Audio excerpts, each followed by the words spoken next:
పవన్ కళ్యాణ్ గారు పార్టీ పెట్టిన తర్వాత ఒక మాట చెప్పారు, రబ్బర్ చెప్పులు వేసుకొని పూరు గురించి వచ్చిన వాళ్ళతో రాజకీయం చేస్తున్నారు. దానికి ఉదాహరణ నేనండి. 2020లో నేను మా గ్రామం నుండి ఎంపీటీసీగా పోటీ చేయడం జరిగిందండి. మా తల్లిదండ్రులు కానీ మా తాతలు ఎవరో రాజకీయాలు లేరు.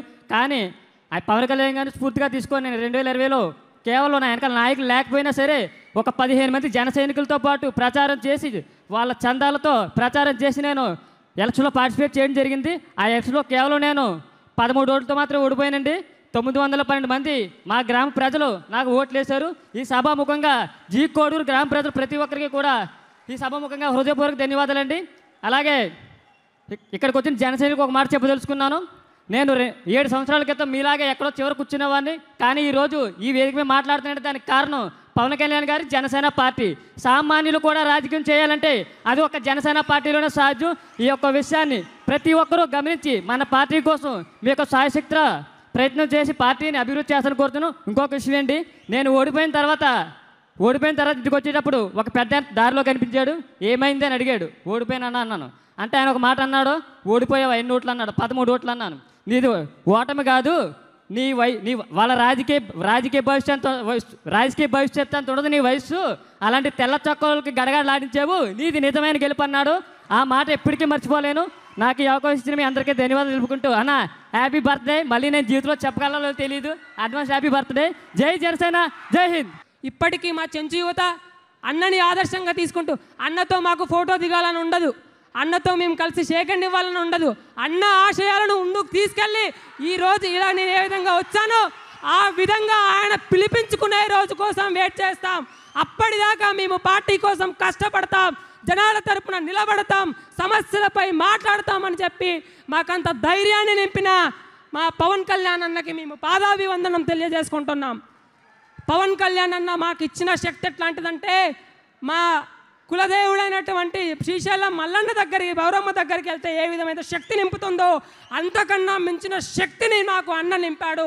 ఇప్పుడే కాదు, భవిష్యత్తులో మేము ఇంకా తెలంగాణ నల్లమల్ల ప్రాంతం నుంచి తిరిగి తెలంగాణ మొత్తం కూడా పార్టీ కోసం మా వంతు మేము కష్టపడతామని తెలియజేసుకుంటూ, 2019లో నేను యురేనియం ఇష్యూ కోసం నేను అన్నను కలిసినప్పుడు అన్న నాకు ఇచ్చిన ధైర్యం మా సమస్యను ఆపగలిగింది.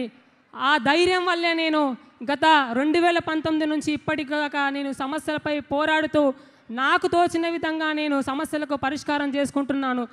ఆ పరిష్కార మార్గాన్ని వెతికే దానికి ముఖ్యమైన కారణం మన పవన్ కళ్యాణ్ అన్న. అన్నే కనుక నాకు ఆ ధైర్యాన్ని అండని ఇవ్వకపోతే నేను ఈరోజు ఈ స్థాయి దాకా వచ్చి మీ అందరి ముందు మాట్లాడేవాడిని కాదు. అందరు అంటారు తెలంగాణలో పార్టీ అంత బలంగా లేదు అని. ఎవరు చెప్పారు? నల్లమల్ల అటవీ ప్రాంతాల్లో గుడిసె మీద కూడా జనసేన జెండా ఎగురుతుంది. దానికి ప్రత్యక్ష ఉదాహరణ నేను.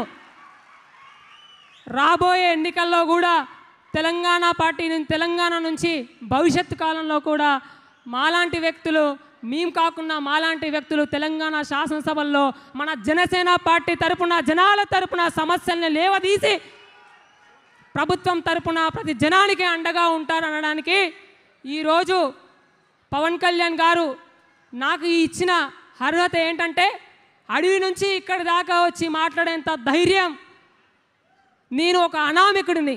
2019 ముందు నన్ను ఎవరిని కలిసినా చిన్న పిల్లోడు, ఆడేవాడు ఆడే మాట్లాడే వ్యక్తులు ఈరోజు పోతే పలానా పార్టీ, పలానా జనసేన పార్టీ కార్యకర్త అని నన్ను గుర్తిస్తారు. గతంలో మీరెవరు అని మాట్లాడిన వ్యక్తులు కూడా ఈరోజు ఏదైనా సభల్లో ఉంటే పార్టీల పరంగా కాకుండా ఏదైనా ఉత్సవ సందర్భంగా ఎవరైనా ఎమ్మెల్యేలు, మంత్రులు వస్తే మా ప్రాంతానికి ప్రత్యేకంగా జనసేన పార్టీ కార్యకర్తలకు కూడా మేము శుభాకాంక్షలు తెలియజేస్తున్నాం అనే విధంగా తెలంగాణలో మేము నల్లమల్ల ప్రాంతంలో ఏకంగా మేము పార్టీని అంత బలోపేతం చేసుకుంటున్నాం రోజు రోజుకి. నీలో మొదలైతే ఉనితి, కానీ నీతో మొదలైతే ఒక ఉద్యమం అని చెప్పి పవన్ కళ్యాణ్ గారి ఒక్క అడుగుతో మొదలైన ఈ జనసేన ఈ రోజున ఎంతో మంది గుండెల్లో నిలిచిపోయేంత నాయకత్వం వహించింది పవన్ కళ్యాణ్ గారిది. మనమందరం కూడా పవన్ కళ్యాణ్ గారిని చాలామంది ఎన్నో విమర్శించారు. ఏంటి పవన్ కళ్యాణ్ గారు సినిమాలు చేసుకుంటున్నారు, పార్ట్ టైం పొలిటీషియన్ ఇలా అని చెప్పి ఎన్నో విమర్శించారు.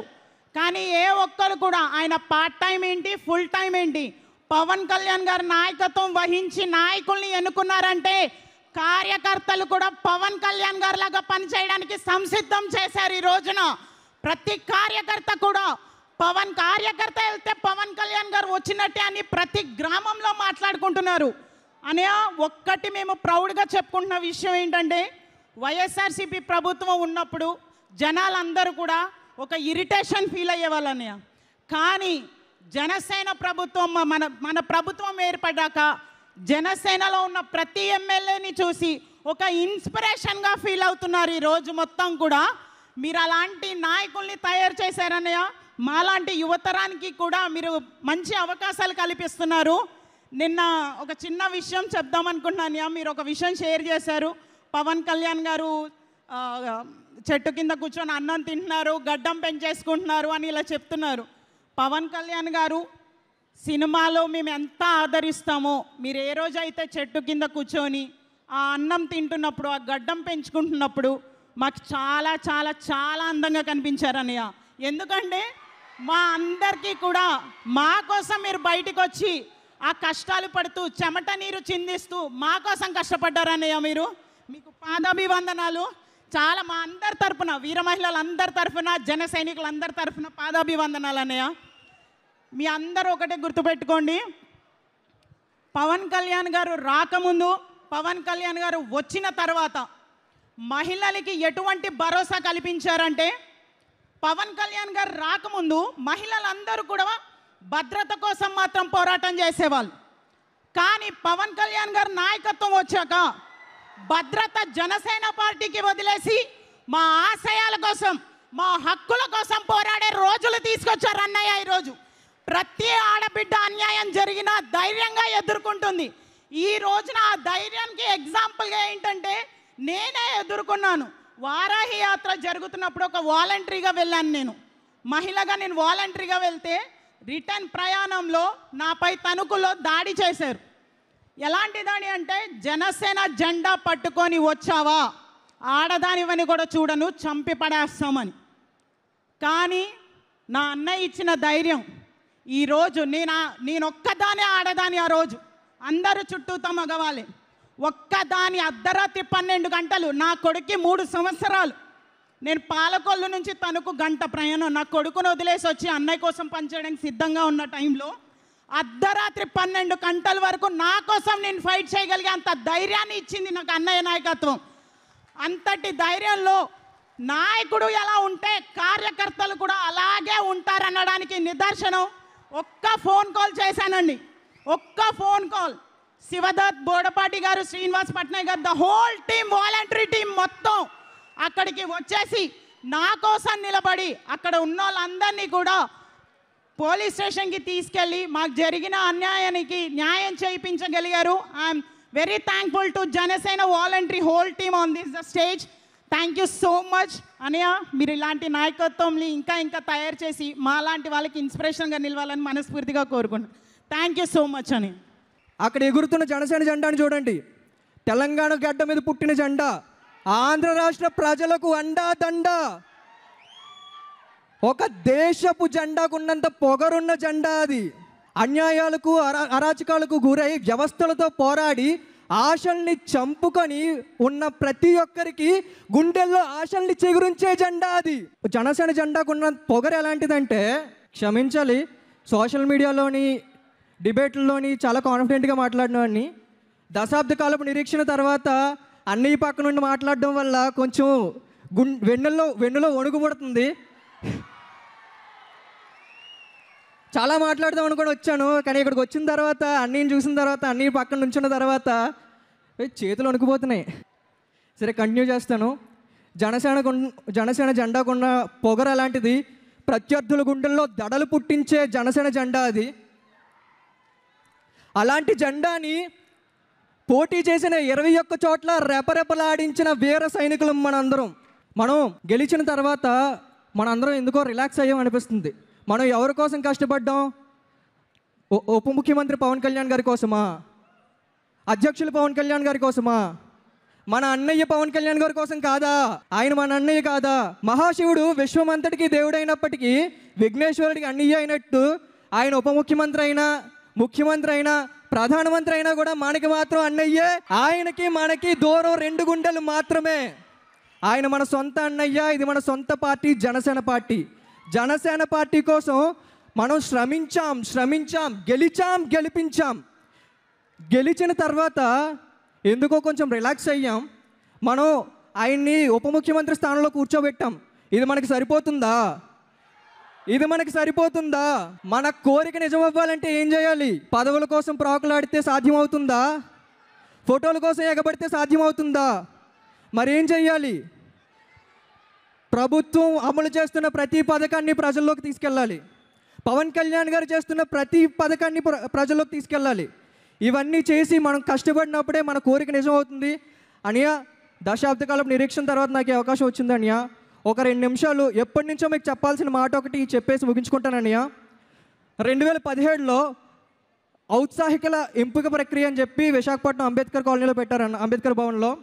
అప్పుడు నేను స్పీకర్గా సెలెక్ట్ అయ్యానయ్యా. 2018 జూన్ 6వ తారీఖున నర్సీపట్నంలో ప్రజా పోరాట యాత్ర చేసే సమయంలో మీతో 10 నిమిషాలు మాట్లాడే అవకాశం దొరికిందనియా. మీరు నా గురించి మొత్తం తెలుసుకున్నారు. అప్పుడు చాలా ఆకతాయిగా ఉండేవాడిని, చదువు మీద శ్రద్ధ ఉండేది కాదు, తల్లిదండ్రులు అంటే రెస్పెక్ట్ ఉండేది కాదు. నా గురించి విని నేను చాలా దిగువ మధ్యతరగతి కుటుంబం నుంచి వచ్చినాను అనియా. మా నాన్నగారు 2 ఉద్యోగాలు చేస్తూ రెక్కల కష్టంతో నన్ను చదివించేవారు. మీరు నా కథ మొత్తం విని నీకు జనసేన జెండా పట్టుకునే అర్హత లేదు, నువ్వు ముందు నీ లైఫ్లో ఏదైనా సాధించిన తర్వాతే నా పార్టీ కోసం పనిచేయన్నారు మీరు. ఆ తర్వాత చదువు మీద శ్రద్ధ పెట్టాను, కష్టపడ్డాను, ఉద్యోగం సాధించాను. ఆ తర్వాత జనసేన పార్టీకి మనం ఎలా ఉపయోగపడాలి, మనం ఏం చేయాలి పార్టీ బలోపేతం కోసం అని ఆలోచించి రాష్ట్రంలో జనసేన పార్టీకి కానీ మీకు కానీ విమర్శలు చేసే వాళ్ళకి బలంగా కౌంటర్లు ఇచ్చేవాళ్ళు తక్కువగా ఉన్నారనిపించింది అనియా. అప్పుడు వాయిస్నే నా బలంగా డెవలప్ చేసుకున్న తర్వాత రఫ్ ఆడించడం స్టార్ట్ చేశానని. ఒక్కొక్కరిని ఎవరైనా మిమ్మల్ని విమర్శించారా? వైసీపీ వాళ్ళు ఒక్కొక్కరిని రఫ్ ఆడించేవాడిని. కొందరు అప్పట్లో అడ్రస్ పెట్టు బ్యాచ్ ఉండేవాళ్ళనియా. ఫోన్లు చేసి నేను చంపేస్తాం, నరికేస్తాం, అడ్రస్ పెట్టు అనేవాళ్ళు. మనమేనా తక్కువ? మనల్ని ఎవడరా ఆపేది మోటివేషన్తో ముందుకెళ్ళే వాళ్ళం మనం. నేను కూడా రండ్రా, ఎంతమంది వస్తారు రండి, నేను ఒక్కడనే వస్తాను చూసుకుందాం అని చెప్పి అడ్రస్ పెట్టేవాడిని. మంగళగిరి పార్టీ ఆఫీస్ అడ్రస్ పెట్టేసేవాడిని. ఆ తర్వాత ఎవరు నా దగ్గరికి వచ్చేవాళ్ళు కదనియా. అనియా, ఆ రోజు మీతో జరిగిన 10 నిమిషాల సంభాషణ వల్ల అంత 19 ఏళ్ల యువకుడు, ఆ రోజు ఆకతాయిగా గడిపే 19 ఏళ్ల యువకుడు ఈరోజు నెలకు 1,50,000 సంపాదించి పార్టీలో గుర్తింపు సాధించి మీ ముందు నుంచొని మాట్లాడుతున్నాడు అనియా. అనియా, థ్యాంక్ యూ అనియా. ఇది నా తల్లిదండ్రులు మీకు చెప్పమన్నారు.